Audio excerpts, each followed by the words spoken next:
Hi everyone, I'm Frank Daniels, and you're watching Football DataLab. We work with a database of over 30,000 active professional players across more than 80 performance metrics. Today, we're looking at where dribbling actually works, which league, which position, and which age.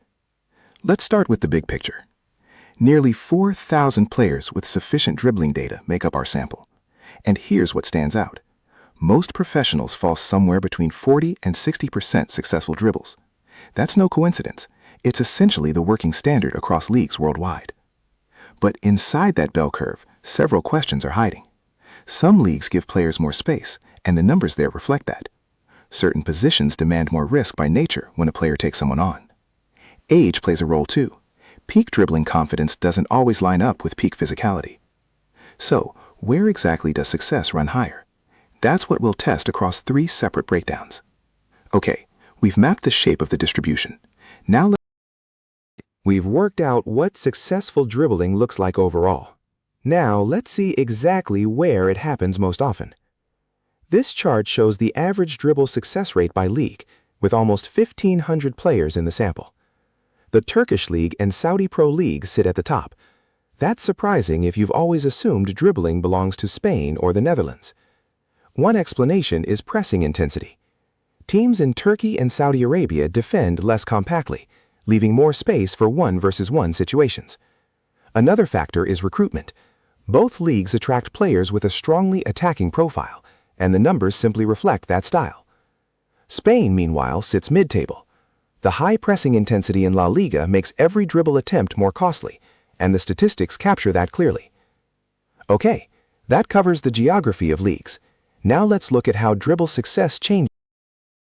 Countries give us context, but the real picture emerges when you look at positions.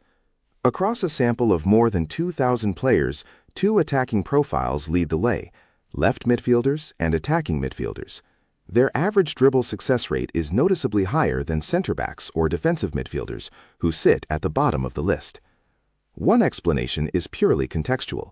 Wingers and 10s attempt dribbles in open spaces against stretched defenses, where they have room to accelerate. Another is selection bias.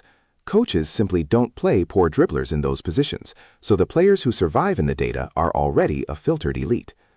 Defensive midfielders and center backs, meanwhile, don't attempt dribbles often. Their lower success rate is partly explained by the fact that they only try it when they have no other option. Okay, positions covered. Now, let's see what happens to dribbling as players. We've broken down dribbling by position. Now, the final cut. Age. The chart shows almost 2,000 players split into 2 camps, under 23 and over 30. The numbers here are surprising. Younger players outperform veterans on average successful dribble rate. On the surface, that feels logical. Pace, sharpness, explosive first step. But the gap is smaller than you might expect. One explanation is that veterans simply attempt fewer dribbles overall. They filter out the obviously risky situations and only commit when the chance of beating their man is genuinely high.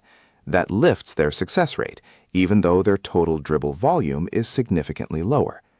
The other explanation is that younger players are handed roles where dribbling is literally part of the job description. Wingers under 23 are taking on defenders constantly, so the attempt base is wider, and the inevitable failures come with that territory.